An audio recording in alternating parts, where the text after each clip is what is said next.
आज हम पढ़ेंगे अध्याय 12 समीकरण। समीकरण क्या होता है? समीकरण जब बीजीय व्यंजक को बराबर, ठीक है, जब बीजीय व्यंजक को बराबर के चिन्ह के साथ जब लिखते हैं तो उसे हम क्या कहते हैं? समीकरण कहते हैं। ठीक है, बीजीय व्यंजक को बराबर के चिन्ह के साथ जब लिखते हैं तो उसे समीकरण कहते हैं। अब बीजीय व्यंजक क्या होता है? बीजीय व्यंजक जो होता है हमारा चर राशि और अचर राशि। ठीक है, जब चर राशि और अचर राशि को या चर राशि अचर राशि को प्लस माइनस गुणा भाग इन संख्याओं के साथ जब लिखा जाता है उसे हम बीजीय व्यंजक कहते हैं। ये आपने भी पढ़ा हुआ है। ठीक है, चर राशि क्या होती है? ऐसी राशि जिसका संख्यात्मक मान बदलते रहता है। ठीक है, जिसका संख्यात्मक मान क्या होता है? बदलते रहता है। जैसे कि x, y, z, इसमें हम कुछ भी मान ले सकते हैं, है ना। और अचर राशि क्या होती है? जिसका संख्यात्मक मान निश्चित होता है, यानी कि जिसका संख्यात्मक मान नहीं बदलता। ठीक है, जिसका संख्यात्मक मान नहीं बदलता। जैसे कि 1, 2, 3, इसे हम 1 ही पढ़ेंगे, इसको 2 पढ़ेंगे, इसको 3 पढ़ेंगे, 3 को तो 1 नहीं पढ़ेंगे, है ना, या इसको बदल नहीं सकते हम। ठीक है, तो चर राशि क्या होता है? जिसमें संख्यात्मक मान बदलते रहता है। हम x की वैल्यू कभी हम 5 लेते हैं, कभी हम 15 ले लेंगे, कभी हम 0 ले लेते हैं।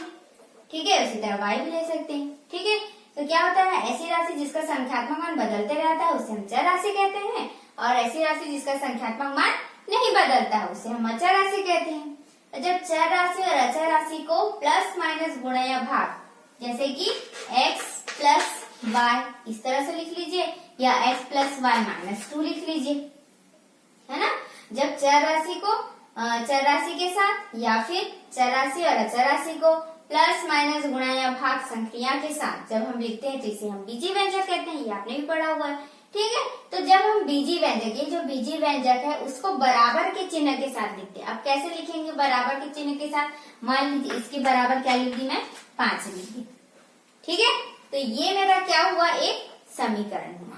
ठीक है, समीकरण क्या हो गया? जब बीजीय व्यंजक को बराबर के चिन्ह के साथ, बीजीय व्यंजक देख सकते हैं आप, यहाँ पर मैंने x, y चर राशि लिया हुआ है, अचर राशि भी लिया हुआ है।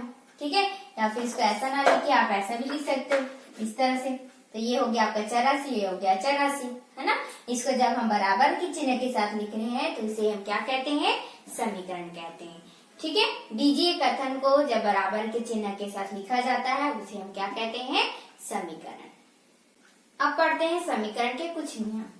समीकरण जैसे कि मैं यहाँ पर लिख रही हूँ 2x प्लस 5 इक्वल टू 10। ये मैंने एक समीकरण लिखा हुआ है जिसमें आप देख सकते हैं कि मैंने एक चर राशि लिया हुआ है और अचर राशि लिखा हुआ है। इसको मैंने बराबर के चिन्ह के साथ लिखा हुआ है। ठीक है, तो यहाँ पर देखिए ये बराबर का चिन्ह हो गया, यानी कि हमारा यहाँ पर 2 पक्ष है, एक दायां पक्ष है और एक बायां पक्ष है। तो दायां पक्ष क्या होता है? जो हम सीधे हाथ तरफ जो होता है उसे हम कहते हैं दायां पक्ष।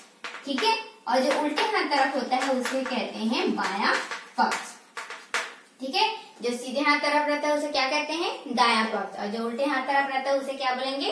बायां पक्ष। ठीक है, समीकरण बनने का एक नियम है कि जब तक आपका बराबर का चिन्ह नहीं है, जब उसमें 2 पक्ष नहीं है, तब तक आप उसको समीकरण नहीं बोल सकते। यहाँ पर सिर्फ ऐसा लिखा रहता तो ये क्या हो जाएगा? बीजीय व्यंजक के अंतर्गत आ जाएगा। ठीक है, तो इसलिए बीजीय व्यंजक से हटाकर यदि आपको समीकरण बनाना है तो वहां पर बराबर का निशान होना चाहिए। ठीक है, बराबर का निशान नहीं है तो वो समीकरण भी नहीं होगा। तो समीकरण यदि बराबर का निशान है तो उसमें 2 पक्ष आपको ऑलरेडी दिख रहे हैं। तो दायां पक्ष क्या होगा? जो आपके सीधे तरफ पड़ेगा, यानी कि राइट हैंड साइड जो तरफ पड़ेगा उसको बायां पक्ष बोलेंगे, और जो लेफ्ट हैंड साइड पड़ेगा उसे हम बायां पक्ष कहेंगे।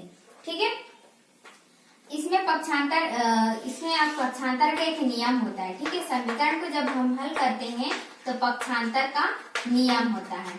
ठीक है, तो हम क्या लिखते हैं? उसको पक्षांतर करने पर ऐसा लिखा जाता है। यहाँ पर देखिए जब हम समीकरण को हल करते हैं, समीकरण को जब हम हल करते हैं तो इसमें एक चर राशि होती है। ठीक है, कितनी चर राशि होती है? एक ही चर राशि होती है x। ठीक है, 2 चर राशि नहीं है आपके कोर्स में। ठीक है, सिर्फ हमेशा क्या करते हैं, जब भी हम हल करेंगे आपको समीकरण दिया जाएगा तो वहां पर सिर्फ एक ही चर राशि को दिया रहेगा और उसी चर राशि का आपको मान ज्ञात करना है। ठीक है, जो भी आपका x का मान आएगा वो क्या होगा, इस चर राशि का मान होगा। ठीक है, ये हमारा क्या है, अज्ञात राशि है। ठीक है, जो आपका x है, ये y दिया होगा, z दिया होगा, वो आपका क्या है, अज्ञात राशि है। ठीक है, अज्ञात संख्या है। तो अज्ञात संख्या का मान ज्ञात करना ही समीकरण को हल करना कहते हैं। ठीक है, अज्ञात राशि का मान जब हम ज्ञात करते हैं तो ये क्या हुआ, समीकरण को हल कर रहे हैं हम। ठीक है, तो समीकरण को हल करने का क्या अर्थ है, अज्ञात राशि का मान ज्ञात करना। ठीक है, तो यहाँ पर मैंने लिखा हुआ है पक्षांतर करने पर। तो पक्षांतर क्या होता है, ये आपने पिछली क्लास में भी पढ़ा है, 7th क्लास में पक्षांतर के नियम आपने पढ़ा हुआ है कि जब दाएं पक्ष या बाएं पक्ष पर आपका संक्रिया चेंज करना होता है तब हम क्या करते हैं, प्लस रहता है तो माइनस का साइन लगाते हैं, माइनस रहता है तो प्लस का साइन लगाते हैं, गुणा रहता है तो भाग का निशान लगाते हैं, भाग रहता है तो गुणा का निशान लगाते हैं। ये हमने पहले भी पिछली कक्षा में पढ़ा हुआ है। ठीक है, ध्यान, और आपको याद भी होगा कि बाएं पक्ष पर हमेशा हम क्या रखते हैं, चर राशि रखते हैं और दाएं पक्ष पर हमेशा संख्या रखते हैं। ठीक है, जैसे कि यहाँ पर है तो यहाँ पर हमारा सिर्फ बाएं पक्ष पर x आना चाहिए, बाकी ये जो संख्या है उसे हम दाएं पक्ष पर लेके जाते हैं। ठीक है, तो हमारा जो समीकरण जो हमने पढ़ा हुआ था पिछली कक्षा में, कक्षा 6ठी और 7वीं में आपने पढ़ा हुआ है। ठीक है, उसके ही आगे का कोर्स आपको क्लास 8th में पढ़ना है। ठीक है, तो फिर से मैं बता देती हूँ समीकरण क्या होता है। जब बीजी व्यंजक को बराबर के चिन्ह के साथ लिखा जाता है तो उसे हम समीकरण कहते हैं। बीजी व्यंजक क्या होता है, जब चर राशि और अचर राशि को प्लस माइनस गुणा या भाग संख्या के साथ लिखा जाता है तो उसे बीजी व्यंजक कहते हैं। ठीक है, चर राशि क्या होती है, ऐसी राशि जिसका संख्यात्मक मान बदलते रहता है। अचर राशि क्या होती है, ऐसी राशि जिसका संख्यात्मक मान निश्चित होता है। ठीक है, और हम क्या करते हैं, समीकरण को हल करने का क्या अर्थ है, समीकरण को हल करने का अर्थ क्या हुआ, अज्ञात संख्या का मान ज्ञात करना। अज्ञात राशि का मान ज्ञात करना ही समीकरण को हल करना कहलाता है। ठीक है, ये अज्ञात संख्या क्या होती है, जो हमको चर राशि दिया जाता है, इस चर राशि को हम क्या कहते हैं, अज्ञात संख्या कहते हैं। ठीक है, जिसका मान हम ज्ञात करते हैं। तो समीकरण को हल करने का क्या अर्थ हुआ, अज्ञात राशि का मान ज्ञात करना। ठीक है, तो चलिए देखते हैं कि समीकरण को कैसे हल करना है। प्रश्न के 12.2 में यहाँ पर मैंने क्वेश्चन नंबर 2 लिया हुआ है। ठीक है, तो इस तरह से देखिए क्या होता है ये समीकरण, ax plus B divided by C x plus D equal to K, इस तरह का समीकरण आपको दिख रहा है। ठीक है, तो यहाँ पर देखिए जो हमारा चर राशि है वो कितनी है, एक ही है। ठीक है, जैसे कि मैंने आपको पहले ही बताया कि जो ये चर राशि है वो हमारा कितना होगा, एक ही होगा। इसे हम क्या कहते हैं, इस समीकरण को एक चरीय समीकरण कहते हैं। जिसमें एक चर रहेगा उस प्रकार के समीकरण को हम क्या कहेंगे, एक चरीय समीकरण। ठीक है, इस समीकरण को हल करने के लिए हम जिस विधि का उपयोग करते हैं उसे कहते हैं ब्रज गुणनखंड विधि। ठीक है, क्या कहते हैं, ब्रज गुणनखंड विधि, या फिर आप क्या लिखोगे, तिर्यक गुणन। ठीक है, तो इस विधि को हम क्या कहते हैं, ब्रज गुणनखंड विधि। ठीक है, तो इस प्रकार का जो समीकरण आता है जिसमें एक चर होता है उसके एक चरीय समीकरण कहते हैं। और इस समीकरण को हल करने के लिए हम ब्रज गुणनखंड विधि का उपयोग करते हैं। ठीक है, तो चलिए हल करते हैं कि समीकरण को कैसे हल करना है, देख लेते हैं। ठीक है, चलिए इस समीकरण को हल करते हैं। सबसे पहले तो ये आपका क्वेश्चन है, इसे मैं हल में लिखती हूँ। ठीक है, आपको हल करने से पहले इस जो प्रश्न है उसको लिखना होगा। ठीक, उसके बाद देखिए, तो जैसे कि मैंने आपको बताया था कि ये क्या है, एक चरीय समीकरण है। इस समीकरण को हल करने के लिए ब्रज गुणनखंड अपनाना होगा। ठीक है, तो हम यहाँ पर लिखेंगे तिर्यक गुणा करने पर, इस तरह से आप लिखोगे तिर्यक गुणा करने पर। ठीक है, इस तरह से मान लीजिए यहाँ पर सिर्फ क्या है, जैसे कि पहला क्वेश्चन में दिया है 2, तो आप क्या करोगे, इसके बटे में 1 लगा दोगे। ठीक है, तब आपका क्या होगा, दोनों परिमेय संख्या में हो जाएगा, अंश बटे हर, अंश बटे हर। ठीक है, इस तरह से। तो यहाँ पर मेरा 7/5 है, तो यहाँ पर 7/5 लिख रही हूँ। ठीक है, अब हम देखेंगे, यहाँ पर देखिए तिर्यक गुणा करने पर मैंने लिख दिया। तिर्यक गुणा का मतलब क्या होता है, सीधा सीधा गुणा ऐसे नहीं करना, तिर्यक यानी तिरछा, तो आपको तिरछा ऐसे होगा और ऐसे होगा, यानी कि ऊपर वाली संख्या का नीचे वाली संख्या से, इस ऊपर वाली संख्या का इस नीचे वाली संख्या से। ठीक है, यहाँ पर गुणा करते हैं 5 गुणा 5x प्लस 2 इक्वल टू 7 गुणा 2 2 का गुणा पूरा 5 से होना चाहिए और 2x-3 का गुणा पूरा 7 से होना चाहिए। ठीक है, लेकिन अब देखिए अभी क्या दिख रहा है, 5 गुणा 5x, क्या दिख रहा है, 5 गुणा 5x ये दिख रहा है और फिर धन 2। तो क्या धन 2 इतना को गुणा करेंगे, 25 x और धन 2 ऐसे, ये क्या हो गया, गलत हो गया। आपको गुणा करना था, ये पूरा एक साथ था, है ना, एक साथ था, तो आपका गुणा क्या होना चाहिए, 5 से पूरे का गुणा होना चाहिए, लेकिन अभी गुणा किसका हो रहा है, सिर्फ 5x का हो रहा है, तो ये क्या है, गलत है। पूरा जब बोल दिए, पूरा का मतलब यहाँ पर आपको कोष्टक लगाना पड़ेगा।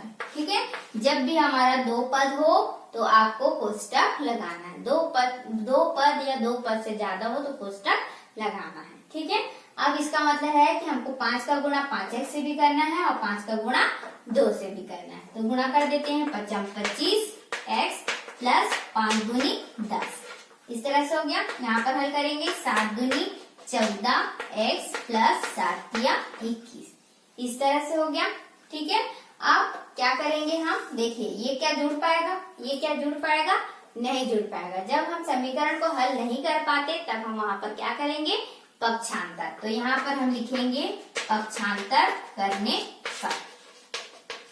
ठीक है, पक्षांतर का नियम मैंने आपको पहले बताया कि बाएं पक्ष पर आपका x होना चाहिए और दाएं पक्ष पर संख्या होनी चाहिए। ठीक है, प्लस का माइनस में बदलेगा, माइनस का प्लस में, गुणा का भाग में, भाग का गुणा में। ठीक है, तो यहाँ पर देखिए बाएं पक्ष, ये आपका बायां पक्ष है और ये आपका दायां पक्ष है। ठीक है, तो बाएं पक्ष पर होना चाहिए x वाला पद, तो x वाला पद तो ये ऑलरेडी दिया हुआ है। ठीक है, और दाएं पक्ष पर होना चाहिए संख्या वाला मान, तो संख्या में देखिए 21 ऑलरेडी दिया हुआ है। ठीक है, इसका साइन प्लस में, तो प्लस में लिखेंगे, माइनस है तो माइनस में लिखेंगे। ठीक है, यहाँ पर देखिए बाएं पक्ष पर क्या नहीं होना चाहिए, संख्या नहीं होनी चाहिए, तो संख्या तो हमारा ये दिया हुआ है। ठीक है, और दाएं पक्ष पर संख्या होनी चाहिए, x वाला पद नहीं होना चाहिए, तो ये हटना चाहिए। ठीक है, इस तरह से आप गोला भी लगा सकते हैं जब आप हल कर रहे हैं। ठीक, तो यहाँ पर देखिए इस 14x को जो हमको यहाँ लेके आना, तो ये हमारा दाएं पक्ष है, बाएं पक्ष पर आएगा तो वहां पर क्या हुआ, पक्ष उसका बदल गया, पक्ष बदल गया तो हमको पक्षांतर का नियम अपनाना है। तो यहाँ पर देखिए ये कौन सा साइन है, प्लस का बदल जाएगा माइनस में, इस तरह से हो गया। ठीक है, यहाँ पर भी मैंने इसमें गोला लगाया हुआ, यानी कि इसको हटाना है मेरे को। ठीक है, जिसको हटाना है आप गोला लगा लीजिए, फिर वो आपको आसान पड़ेगा। तो ये देखिए ये किसमें दिया है, प्लस में दिया है, तो ये भी किसमें बदल जाएगा, माइनस में, प्लस का माइनस। ठीक है, बहुत सारे बच्चे क्या करते हैं, पहले पक्षांतर करते हैं और फिर पक्षांतर करने पर लिखते हैं।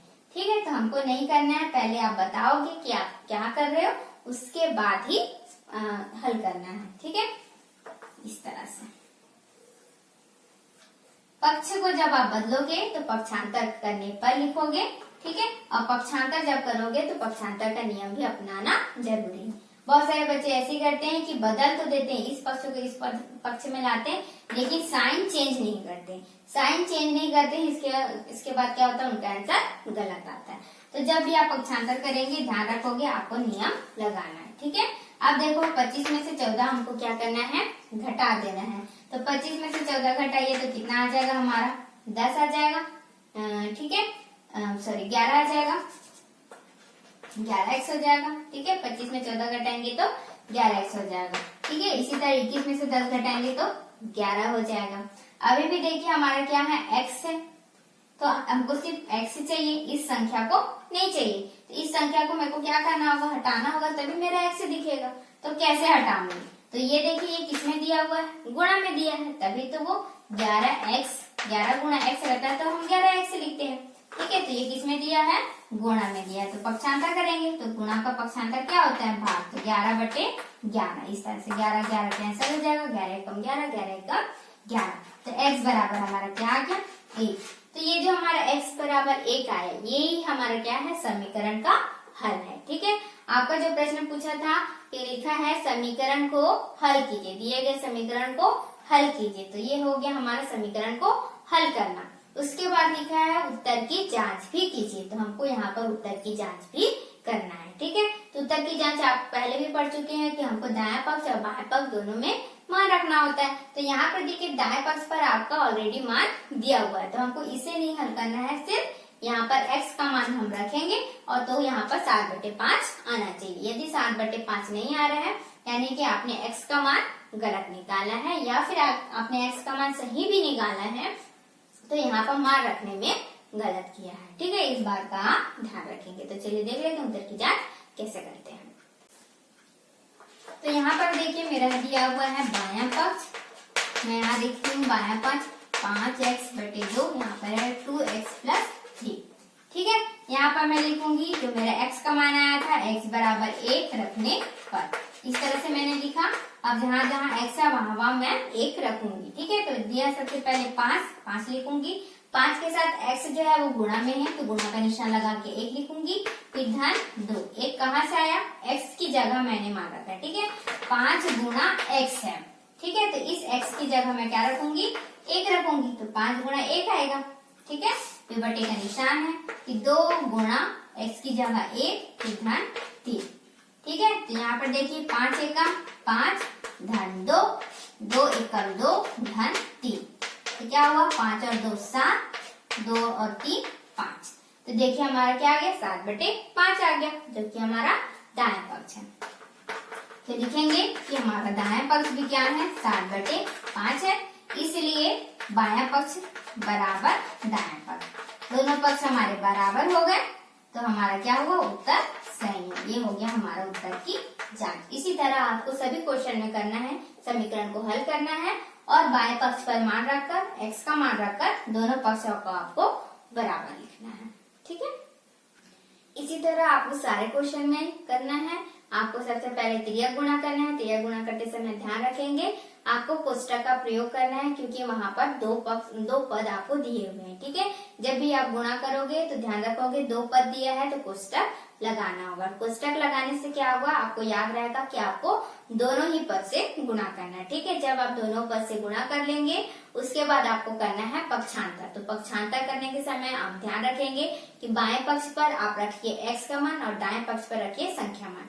इससे ये होगा कि आपको याद रहेगा कि हमको सही लेना है। ठीक है, बहुत सारे बच्चे कंफ्यूज होते हैं, इसलिए मैंने यहाँ पर बताया है कि बाएं पक्ष पर x लीजिए और दाएं पक्ष पर संख्या लीजिए। इसके अलावा आप चेंज भी कर सकते हैं। ठीक है, तो मैंने यहाँ पर आपकी सुविधा के लिए यहाँ पर बताया कि आप याद रखिए कि बाएं पक्ष पर आप x लेंगे तो आपको हल करने में आसानी होगी। ठीक है, जब आप पक्षांतर करेंगे तो गोला लगा लीजिए, कि जिसको हटाना है उस पर गोला लगा लीजिए। उसके बाद देखिए कि आपका कौन से पक्ष में क्या दिया हुआ है। ठीक है, यदि दूसरे पक्ष पर दिया है तो ध्यान रखेंगे जब आप पक्षांतर करोगे तो वहां पर पक्षांतर का नियम आपको अपनाना है। जब आप प्लस में हैं तो उसको बदल रहे हैं तो माइनस में हो जाएगा, माइनस में है तो प्लस में बदलेगा। यदि कोई संख्या में आपको गुणा में दिया हुआ है, जैसे कि लास्ट में आता है गुणा में रहता है, तो हम उसमें किस में बदलते हैं, भाग में बदलते हैं। ठीक है, इस तरह से पक्षांतर आप जब करोगे और सही संक्रिया लगाओगे प्लस माइनस का, तो आपका x का मान सही आएगा। ठीक है,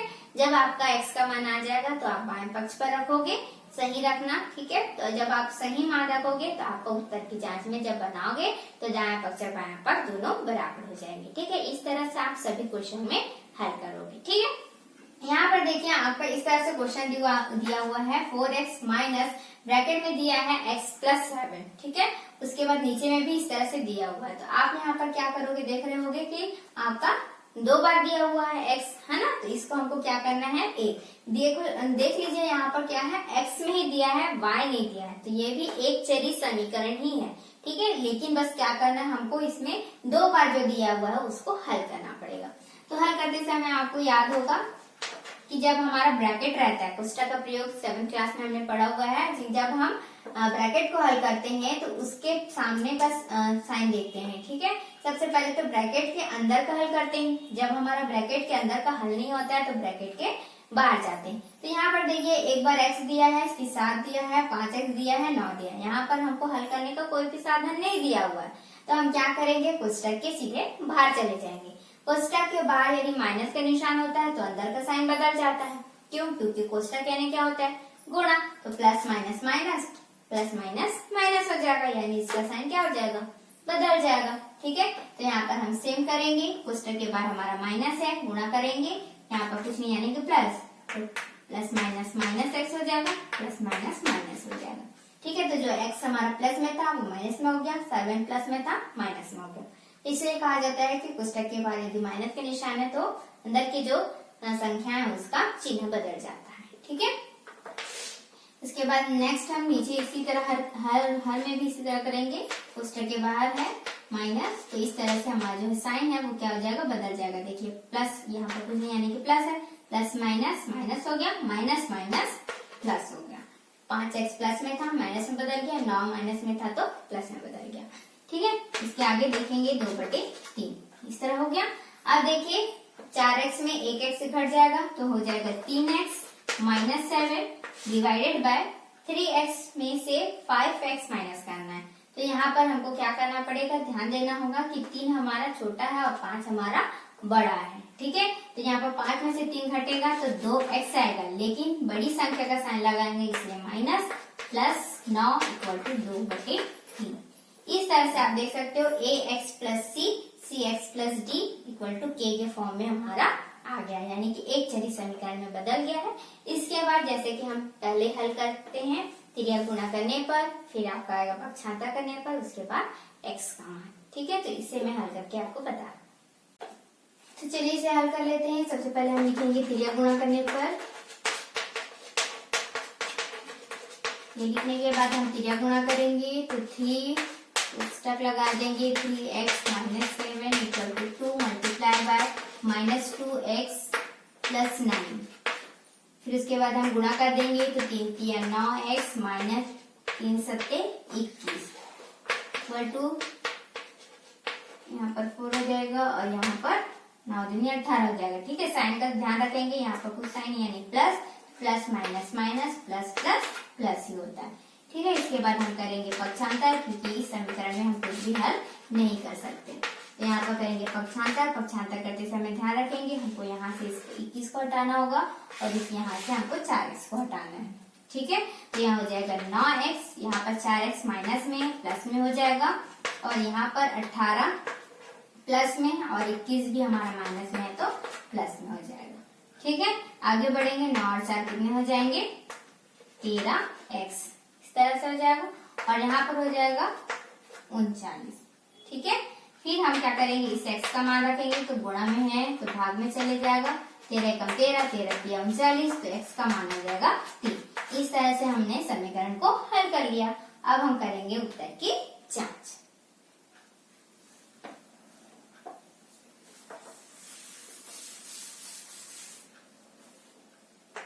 यहाँ पर देखेंगे बायां पक्ष हमारा है 3x minus 7 divided minus 2x plus 9। हमारा आंसर आना चाहिए 2/3। ठीक है, यहाँ ऊपर में आप लिखोगे उत्तर की जांच। ठीक है, यहाँ हम मान रखेंगे 3 गुणा, ठीक है, x यहाँ पर लिख सकते हो x बराबर 3 रखने पर, क्योंकि हमारा x का मान 3 आया था। 3 गुणा 3 माइनस 7 डिवाइडेड बाय माइनस 2 गुणा 3 प्लस 9 इस तरह से। ठीक है, हमने क्या किया, सिर्फ x का मान रखा है। 3 तिया 9 माइनस 7, 3 दूनी 6 माइनस 6 हो जाएगा और प्लस 9 में से 7 घटाइए, कितना आ जाएगा आपका 2 आ जाएगा। यहाँ पर 9 में से 6 घटाएंगे कितना आ जाएगा 3। हमेशा हमको बड़ी संख्या का साइन लगाना होता है, तो 9 हमारा प्लस में था तो इसलिए प्लस में आया, यहाँ पर भी 9 प्लस में है तो इसलिए प्लस में आया। तो इस तरह से देख सकते हो कि हमारा जो दाएं पक्ष पर दिया 2/3 वो आ चुका है। ठीक है, तो आप यहाँ पर क्या करोगे, बाएं पक्ष दायां पक्ष सबसे पहले लिखोगे कि दायां पक्ष हमारा क्या है 2/3 है। ठीक है, उसके बाद लिखोगे दायां पक्ष बराबर बायां पक्ष। ठीक है, ये तो मैंने बताया कि मैंने जो ये सॉल्व किया है उस पर यदि आप रखोगे तो आएगा, जो आपका एक्चुअल प्रश्न दिया गया है उस पर यदि रखोगे तो भी हमारा मान जो है वो सेम आएगा। तो चलिए इसे भी देख लेते हैं। तो क्वेश्चन आपको इस फॉर्म में दिया हुआ था, मैंने उसे सॉल्व किया हुआ था और उस पर रख के दिखाया था। अब मैं इस पर रख के दिखा रही हूँ। तो x का मान हमारा 3 आया हुआ था, तो मैं यहाँ पर रखूंगी 3, यहाँ पर हो जाएगा 3 धन 7 divided by 3 multiply by 3 minus 5 multiply by 3 minus 9 इस तरह से। ठीक है, हल करेंगे तो 4 तिया 12 माइनस सबसे पहले हो जाएगा 7 और 3 10 जुड़ जाएगा। ठीक है, यहाँ पर हो गया 3 तिया 9 माइनस कोष्टक लगाएंगे, हल करेंगे। 5 तिया 15 माइनस 9 इस तरह से। ठीक है, मैंने क्या किया, सबसे पहले मान रखा, फिर जो संख्या दी थी उसको हल किया। 4 तिया 12 हुआ, 7 और 3 10 हो गया। ठीक है, ये एक पद में बदल गया, इससे मैंने कोष्टक हटा दिया। 3 तिया कितने हो गए, 9 हो गया। 5 तिया 15 और ये माइनस 9। अब हल करेंगे तो देखिए 12 में से 2 घटेगा तो 10 घटेगा तो 2 आ गया, तो हमारा 2 आ गया है। ठीक है, अब बटे में इसको हल करेंगे तो 9 माइनस 15 में से यदि आप 9 घटाओगे तो आ जाएगा 6। ठीक है, तो ये हो जाएगा। अब 9 में से 6 घटाओगे तो 3। तो इस तरह से आप देख सकते हो कि मैंने इस पर भी रखा तो भी मेरा 2/3 आ गया। यदि आप सही मान रखोगे और सही तरीके से हल करोगे तो आपका मान आएगा। ठीक है, तो इस तरह से आप लिख सकते हो कि दायां पक्ष बराबर